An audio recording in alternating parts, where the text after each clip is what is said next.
오늘의 이 말씀이요, 믿는 우리에게 큰 변화를 주실 줄 믿습니다.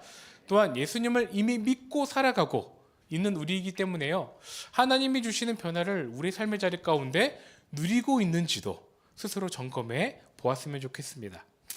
말씀을 시작하면서요, 여러분에게 먼저 질문합니다. 여러분은 건강하십니까? 네, 생뚱맞죠? 네. 여러분은 건강하십니까? 네, 아멘입니다. 저는 여러분이 보시는 것처럼 잘 먹고, 네, 두툼하게 건강하게 지내고 있는데요. 사실 제가 건강의 이야기를 꺼낸 이유는요, 2000년대 이후에요, 이것이 참 화두가 되었던 것 같습니다. 여러분, 웰빙이라고 들어보셨습니까? 네, 들어보셨죠? 사람들의 관심이요, 2000년대 이전에는 개인의 어떤 자본과 개인의 성장에 있었다라면요, 2000년대에 들어서요, 이 웰빙이라는 단어를 통해서 개인의 행복, 삶의 만족, 자신의 질병 없는 어떠한 건강한 삶을 위해 노력하는 어떠한 그 발판이 되었던 것이 이 웰빙입니다. 그때부터 사람들이요, 유기농 음식을 많이 찾게 되었고요, 또 개인의 유익을 위한 어떤 많은 취미들이 생겨나게 되었습니다. 필라테스라든지 요가라든지 개인의 심신을 수련하는 취미들이 많이 나타났던 것 같습니다. 또 사람들이 좋은 공기를 마시고 좋은 음식을 먹기 위한 사람들의 관심도 높아졌죠.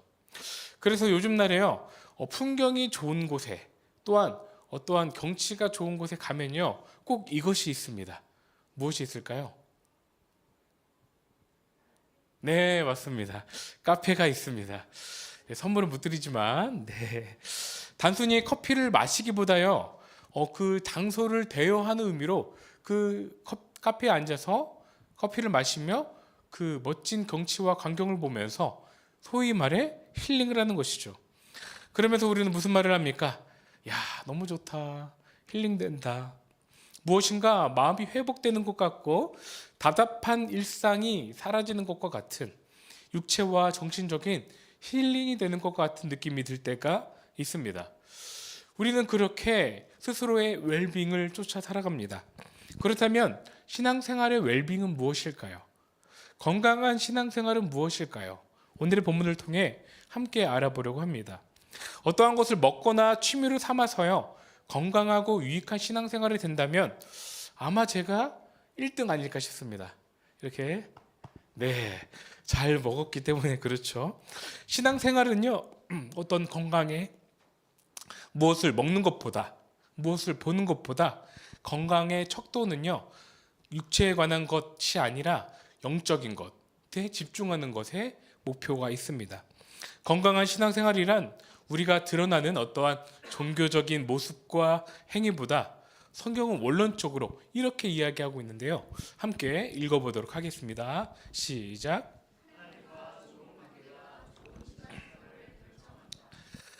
네, 하나님과 좋은 관계가요, 좋은 신앙생활을 결정한다. 성경은 우리에게 말합니다. 우리가 어떠한 행위를 했는가, 어떻게 예수님을 믿고 있는가 보다도요, 근원적인 것은 하나님과 좋은 관계를 먼저 맺어야 한다는 것이죠.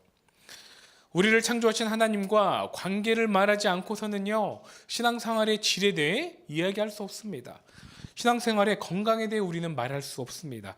그러므로 때로는 우리가 신앙생활을 하면서도요, 하나님과의 관계가 무너짐에도 기도를 하고요, 하나님과의 관계가 없는 믿음 생활을 할 때도 있습니다. 그때 우리는 우리 안에 문제가 있음을 새겨야 하는 것이죠. 우리 안에 종교심만 가득해서는요, 바리새인과 같은 문제가 일어날 수밖에 없는 것입니다. 우리가 지속적으로 새벽에 창세기 말씀을 살펴보고 있습니다. 한번 지난 말씀을 생각해 본다면, 에덴 동산에서 하나님께 불순종하였던 아담과 하와는 그들에게 내려졌던 벌은 무엇입니까? 궁극적으로는요, 하나님과의 단절입니다. 에덴 동산에서 쫓겨나게 되었죠. 거룩하신 하나님의 품을 떠나, 그 에덴을 떠나서 하나님과 관계하지 못하는 불통의 다른 세상으로 나가게 됐습니다. 그것이 아담과 하와의 근원적인 문제였죠. 그러나 그 영적 단절의 상황 가운데요, 하나님은 자신의 아들 예수님을 이 땅에 보내주심으로 새로운 방편을 마련하십니다. 다시 관계하시기로 작정하신 것이죠. 하나님의 거룩한 의지를 통해서요, 그분의 주관적인 계획을 통해서 우리에게 구원이 선물로 주어지게 되었습니다. 누구를 통해서? 말미암아 그랬습니까? 예수님을 통해서 그런 것이죠. 그래서 지난번 로마서를 볼 때요, 우리가 이 구원은 자랑할 수 있다 했습니까? 없다 했습니까? 자랑할 수 없다 했습니다. 하나님께서 자신의 주관적인 계획을 통해서 예수님을 보내주셨기 때문에 그랬었죠. 오늘의 본문은요, 앞서 이러한 지난 로마서의 이야기를 정리하면서 하나님의 자녀된 자들이 누리는 특권에 대해 이야기합니다. 하나님의 자녀된 자들이 누리는 변화에 대해서 말하고 있습니다. 좋지 않은 변화가 아니라 영적인 건강한 변화입니다. 하나님과 단절되었다가 예수님을 믿는 자들에게 주어지는 변화이죠. 그래서 오늘 로마서의 말씀을 자세히 보면요, 이전에 1장부터 4장까지의 말씀을 정리하는 5장이 되고 있습니다. 그래서 본문이 시작될 때요, 그러므로라고 시작합니다. 앞에 문장을 연결해주는 의미와 함께 기존의 1장부터 4장까지의 말씀을 정리하고 있는 것이죠. 앞의 내용을 제가 요약해 보았습니다. 1장부터 4장의 내용은 이렇습니다. 모든 사람은 죄인이다. 태어나면서 어떠한 인종이든지 어떠한 출생을 가지고 있든지 모두 다 죄인을 말하고 있습니다. 유대인이든 헬라인이든 또 모든 어떠한 인종이든지 죄성을 가지고 태어나고요, 하나님과 멀어져서 거룩하지 못한 인생을 살아갈 수밖에 없음을 말하고 있습니다. 그리고 나서 바울은 이야기합니다. 하나님 앞에서 어떻게 거룩해질 수 있는가? 율법이 아니다.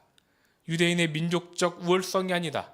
할례도 아니다. 오직 하나님의 거룩한 의, 하나님의 구원하심을 통해 그 예수님을 믿는 자는 죄사함을 얻는다라고 우리에게 이야기하고 있었습니다. 그 1장부터 4장의 내용을요, 요약하고 정리하면서 오늘의 본문 1절은 이렇게 이야기하는 것이죠. 오늘 본문 1절의 상반절을 함께 읽어보도록 하겠습니다. 시작. 우리가 믿음으로 의롭다 하심을 받았다 말합니다. 우리가 깨끗하게 됨의 근거가 무엇입니까? 우리에게 있지 않다는 거예요. 우리가 예수님을 믿을 때 그 하나님 주체께서 우리에게 어떠한 행동이 아닌 예수님께서 우리를 위해 십자가에 대속하여 주심으로 우리가 의롭다 하심을 받았다라는 것입니다. 우리의 죄가 깨끗하게 되었음을 말하고 있습니다. 하나님의 자녀된 특권을 누리게 되었다는 것이죠. 그분을 믿음으로, 그분을 따름으로 우리에게 그것이 특권이 되었습니다. 이것을 시작으로요, 오늘의 본문은 예수님을 믿음으로 의롭다 칭함을 받은 사람이요, 어떠한 변화를 일으키는지를 구체적으로 이야기하고 있는데요. 함께 우리 집중해서 한번 보도록 하겠습니다. 우리는 모두 다 하나님의 자녀이기 때문에요, 예수님을 구주로 믿고 있습니다. 아멘이십니까? 아멘입니다. 우리가 그분을 믿음으로요, 이러한 변화가 나의 안에 일어나고 있는지를 스스로 점검해 보아야 합니다. 예수님을 믿는 자들에게는 이러한 변화가 일어나는데 나의 삶의 자리 가운데 그러한 변화가 일어나지 않는다면요, 때로는 우리의 마음과 신앙의 태도를 점검해 봐야 하는 것이죠. 본론적으로 들어가도록 하겠습니다. 오늘의 본문이 우리에게 주는 영적인 교훈 첫 번째는 바로 이것입니다. 우리가 큰 소리로 읽어보도록 하겠습니다. 시작. 예수님을 믿는 자 평화를 누린다는 것입니다. 예수님을 믿으면 무엇을 누린다고요? 평화를 누린다고요. 예수님을 믿으면 하나님의 백성들은 하나님을 통해 주어지는 평화가 있다 이야기합니다. 예수님을 믿어도요, 때로는 우리의 인생의 앞길이 여전히 보이지는 않습니다. 안개와 같을 때도 있습니다. 그럼에도 불구하고 우리의 앞날은 명확히 모르지만 하나님이 주시는 기이한 평화가 있음을 말하고 있는 것이죠. 우리의 마음 가운데 넘친다는 것입니다. 그러므로 신앙생활을 기쁨으로 살아갈 수 있습니다. 오늘의 본문 1절을 함께 읽어보도록 하겠습니다. 시작.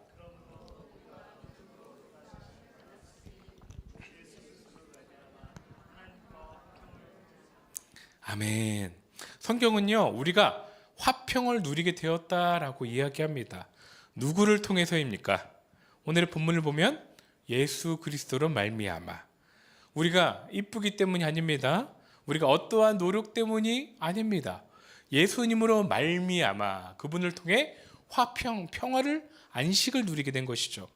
십자가에 달려 죽으신 예수님을 믿는 자에게는요, 하나님께서 주시는 화평의 복, 평화의 복이 있다라는 것입니다. 본문이 이야기하는 화평은요, 헬라어 본문으로 보면 에이레네입니다. 에이레네는 우리가 구약에 우리가 잘 알고 있는 그 인사말 무엇이 있습니까? 네, 안녕이 아니죠. 샬롬 이렇게 인사하지 않습니까? 그 샬롬처럼요, 동일한 의미를 가집니다. 신약에서 보면 부활하신 예수님께서 제자들에게 찾아오십니다. 또 빈 무덤을 발견한 그 여인들에게도 찾아오십니다. 그리고 이렇게 물으시죠. 함께 읽어볼까요? 시작. 평안하느뇨? 너 평안하냐? 잘 지냈냐? 일반적인 인사이기도 하지만요, 예수님은 자신이 없었던 제자들에게 또 그 자신의 부재를 느꼈던 여인들에게 그들의 마음의 내면을 꿰뚫어 보시면서 이야기하시는 것입니다. 너가 무탈했냐? 내가 없어도 너는 믿음을 잘 간수했느냐? 평안했냐? 라고 물으시는 것이죠. 자신을 버리고 도망간 제자들에게도 또한 그 빈 무덤을 보고 놀란 그 떨린 마음을 가지고 있었던 그 여인들에게도 예수님은 너는 평안하느냐? 라고 질문하셨습니다. 이러한 인사에도요, 이 평안의 원어를 보니까 바로 오늘 본문과 동일한 에이레네입니다. 그런데 사실 이 에이레네는요, 이 평화라고 뜻은 하지만요, 어떠한 내면의 상태를 표현하는 단어가 아닙니다. 관계적인 단어입니다. 다시 말해서 하나님과의 관계할 때 누리는 행복과 기쁨, 그 평화를 말하는 것이죠. 단순히 내가 오늘의 감정이 평화롭고 단순히 나의 삶의 자리 가운데 아무 일이 일어나지 않았기 때문에 나의 마음이 평화로움을 이야기하는 것이 아닙니다. 맛있는 음식을 먹고 내가 좋아하는 것을 하고 기분이 좋았을 때 누리는 그 감정만을 이야기한다는 것이 아니죠. 이 에이레네는요, 하나님과의 관계에서 주어지는 평화를 말합니다. 때로는 나의 삶이 변하지 않더라도, 때로는 나의 삶에 어려움이 있더라도 하나님과 관계하고 있다면 주어지는 평화가 바로 이 에이레네입니다. 우리는 인생을 살아가면서요, 개인의 상황과 삶의 자리에서요, 특별하게 주어지는 어떤 마음의 평화가 찾아올 때가 있습니다. 그런데 그런 감정의 평화를 넘어서는 하나님의 평안과 안식이 있다는 것이죠. 우리의 감정을 초월해서요, 내가 하나님과 친밀한 관계를 할 때 주어지는 화평, 평화가 있음을 본문이 말하고 있습니다.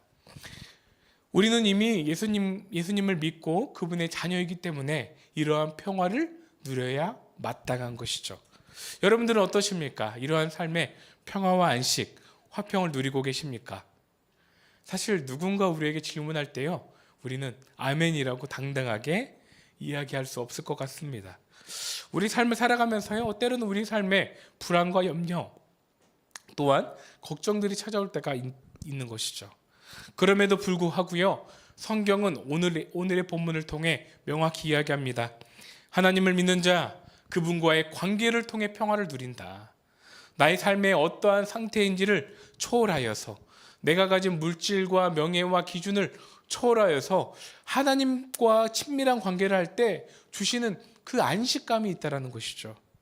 그러므로 우리는 우리의 삶을 스스로 점검해 보아야 합니다. 나는 나의 기분과 감정을 초월하여 하나님과 연결된 평화를 누리고 있는가? 이런 하나님과의 관계 안에서 주시는 평화를 모두 한 사람 한 사람이 누리시는 영혼 어른의 모든 성도님들 되시길 예수님의 이름으로 축원드립니다. 여러분 혹시 하이데거라는 독일 철학자를 아십니까? 네, 저도 잘 모르는데요, 제가 찾아보면서 이분은 존재에 대해서 이야기합니다. 실존주의 철학자인데요, 그는 인간이 세상에 내버려진 존재라고 이야기했습니다. 하나님은 없고 그냥 생물 자체로 떨어진 존재, 버려진 존재라고 이야기했었죠. 그는 신을 믿지 않았습니다. 그는요, 인간을 바라볼 때 이렇게 바라봤었습니다. 함께 읽어보도록 하겠습니다. 시작. 인간은 염려 속에서 관계를 맺는다 이야기했습니다. 인간은 기본적인 디폴트 값이요, 염려한다는 거예요. 걱정하고 불안과 두려움을 가지고 살아간다는 것이죠. 사람이 살아가면서 가지는 이 원론적인 불안감이 있는데요. 그 불안감, 염려를 떨쳐버리기 위해 다른 사람들과 관계를 맺는다는 것입니다. 그러므로 사회 속에서 내가 어떠한 역할에 속해 있는지 나의 스스로를 규정할 때 그때 불안감이 비로소 감소된다고 이야기해요. 그러면서 자신을 발전시키고 자신이 가지고 있는 실존적 가치를 깨달아갈 때 자신의 불안감이 점점 소멸한다라고 이야기합니다. 인간이 기본적으로 버려졌다라는 존재의 그 염려가요, 사람들과의 관계를 해서 사회 가운데 해소될 수 있음을 이야기합니다.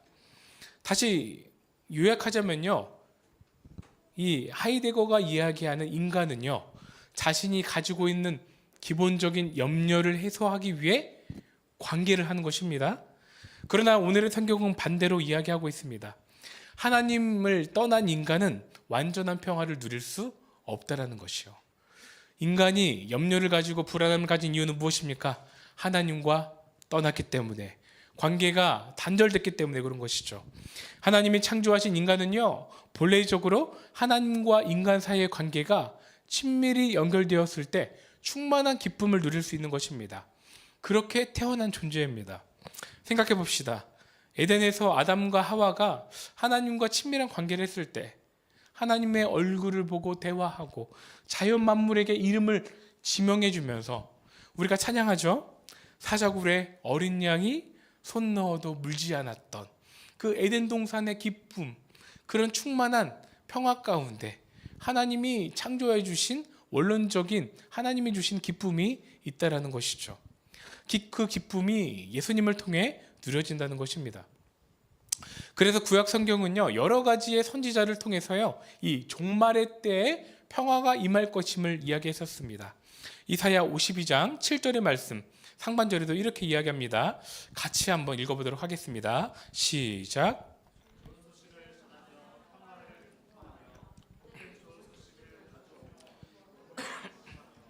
그러니까 하나님의 나라가 도래될 때요, 메시아를 통해 그 마지막 날에 구원과 함께 뭐가 찾아온다라고요? 평화가 공포된다라고 이야기합니다. 공포된다라는 것은 선언된다라는 것입니다. 만물 땅에 선포되어 일어난다라는 것이죠. 예수님을 통한 그 이말 평화가 이 이사야를 통해 예표되고 있는 것입니다. 이것이 우리가 나중에 하늘에서 누려지는 것이 아닙니다. 오늘을 살아가는 우리 가운데, 예수님을 믿고 살아가는 가운데 우리의 평화가 임하는 것입니다. 우리에게 기쁨이 주어진다는 것이죠. 그렇다면 이제 우리의 삶을 점검해 봐야 됩니다. 그런데 우리는 어떻습니까? 예수님을 통해 참 기쁨, 에덴에서의 그 기쁨을 누리고 계십니까? 예수님은 우리에게 자신을 통해 명확히 평안이 주어진다 말씀하고 계십니다. 자신과 친밀히 관계할 때 이러한 평안이 주어진다, 요한복음을 통해 이야기하고 계십니다. 함께 읽어보도록 하겠습니다. 시작. 평안을 너희에게 끼치노니 곧 나의 평안을 너희에게 주노라. 내가 너희에게 주는 것은 세상에 주는 것과 같이 아니하리라. 너희는 마음에 근심하지도 말라, 두려워하지도 말라. 아멘. 예수님이 말씀하십니다. 나의 평안을 너희에게 준다. 나의 평안을 너희에게 준다 말씀하십니다. 내가 주는 평안은 세상이 주는 것처럼 단적이지도 않고 끊기지도 않고 영원하다는 것입니다. 그러므로 무엇이라 말씀하십니까? 마음에 근심하지도 말고 두려워도 말라. 하나님이 주시는 평안은 세상을 통해 들어오는 근심과 두려움을 덮고요, 우리에게 충만한 기쁨을 허락하여 주시는 것입니다. 이것이 예수님을 믿는 자에게 주어지는 평화라 말씀하십니다. 그러므로 우리의 삶의 자리 가운데요, 우리의 성도님들의 인생의 삶의 자리 가운데 혹여나 두려움의 영역이 있습니까? 어떤 연약함의 영역이 있습니까? 걱정과 근심으로, 두렵고 떨림으로 잠을 이루지 못하는 마음의 불안함을 가지고 계십니까? 오늘의 본문의 말씀을 통해 하나님이 주시는 말씀을 우리의 마음 가운데 신겼으면 좋겠습니다. 하나님은 우리에게 말씀하여 주십니다. 나의 평안을 너희에게 주노라. 내가 가지고 있는 평안을 너희에게 주노라 말씀하고 계십니다. 그러므로 하나님이 주시는 평안이 없다면 하나님께 구하고 기도했으면 좋겠습니다. 또한 구하고 기도했음에도 불구하고 우리 마음에 평안이 없다라면요, 하나님과의 관계를 다시 점검해 보시는 영혼 어른의 모든 성도님들 되시길 예수님의 이름으로 축원드립니다. 나의 삶의 자리와 가정 공동체 가운데요, 하나님의 말씀이 문제가 아니라면요, 내가 문제인 것이죠. 나의 마음에 평안이 깃들지 못한다면요, 내가 문제임을 다시 한번 점검해 봐야 되는 것입니다. 하루하루 그러므로 삶의 창조적인 기쁨이 임하시길 또 예수님의 이름으로 축원드립니다. 오늘의 본문이 우리에게 주는 두 번째 교훈이 있습니다. 함께 읽어보도록 하겠습니다. 시작. 예수님을 믿는 자에게 무엇을 주신다고요? 소망을 주신다. 오늘의 본문은 말합니다. 예수님은요, 자신의 백성들에게 사람의 소망이 아닌 하나님의 소망을 깨닫게 하여 주십니다. 하나님의 영원한 소망을 함께 사모하고 기대하도록 하신다는 것이죠. 그렇게 오늘의 본문 2절은 이야기합니다. 함께 읽어보도록 하겠습니다. 시작. 서인은 이 은혜에 들어감을 얻었으며 하나님의 영광을 바라고 즐거워하느니라. 아멘. 전제는 이것입니다. 예수님을 향하여 믿음이 있는 자는, 믿음으로 서 있는 이 은혜에 이미 들어간 자는 하나님의 영광을 바라고 즐거워한다. 무엇을 기뻐한다는 거예요? 하나님이 주시는 소망을 기뻐한다는 것이죠. 육신의 정욕과 개인의 소망이 아닙니다. 하나님이 주시는 소망을 기뻐하여 하루하루 그 말씀을 따라 살아간다라고 이야기합니다. 세상의 소망을 두지 않는다는 것입니다. 하나님의 소망을 깨닫고 함께 동참하여 하루를 살아간다는 것이죠. 그러므로 3절은 이렇게 이야기합니다. 읽지는 않지만 이렇게 이야기하죠. 우리의 임하는 환난이 무엇이 된다라고 이야기합니까? 인내가 되고, 인내가 무엇이 된다고 이야기합니까? 연단이 되고, 그 연단이 결국 소망이 된다라고 이야기합니다. 한번 잘 보십시오. 나에게 주어지는 환난과 인내, 연단이 궁극적으로 무엇이 된다라고요? 소망이, 영원한 소망, 하나님의 소망을 이루도록 이끈다라고 이야기합니다. 여러분들 상상해 보십시오. 환난 받기 원하십니까? 노맨입니다. 그렇죠? 인내하기 원하십니까? 노맨입니다. 아멘이라고 감히 당당히 말할 수 없죠. 연단 받기 원하십니까? 노맨입니다. 아멘이라고 당당히 이야기할 수 없습니다. 그럼에도 불구하고요, 하나님을 믿는 자는요, 그에게 떨어지는 환난, 인내, 연단이 곧 하나님을 향한 소망으로 바뀐다 이야기합니다. 말씀을 정리합니다. 여러분들은 예수님을 믿으셨습니까? 아멘입니다. 예수님을 믿는 자에게 주시는 변화가 있다. 두 가지 이야기하고 있습니다. 첫째는 무엇입니까? 예수님을 믿는 자 평화를 주신다라고 이야기합니다. 감정의 평화를 넘어서는 것입니다. 때로는 우리의 삶이 바뀌지 않더라도 하나님께서 주시는 놀라운 평화가 임한다는 것이죠. 두 번째는 무엇이었습니까? 예수님을 믿는 자 소망을 주신다는 것입니다. 개인의 소망은요, 내가 바라고 원하다면 때로는 묻어져서 그 소망이 바뀔 수도 있습니다. 그러나 하나님이 주시는 소망은요, 하나님으로부터 나왔기 때문에 하나님이 주시는 소망과 함께할 때 즐거워하고 기뻐할 수 있다. 오늘의 본문은 이야기합니다. 마지막으로 이 결론을 통해 우리는 우리의 삶을 점검해 보아야 합니다. 나는 오늘 하루를 주님이 주시는 평화로 살아가고 있는지, 내가 2025년을 향하여 새롭게 시작하면서 가지는 소망은 하나님을 향한 소망인지 아니면 개인의 정욕과 욕심을 향한 소망인지, 나는 진정으로 하나님과 친밀한 관계인지를 우리 스스로 점검하고요, 또한 하나님 앞에 기도하며 부르짖어 나아가는 오늘의 시간이 되었으면 좋겠습니다.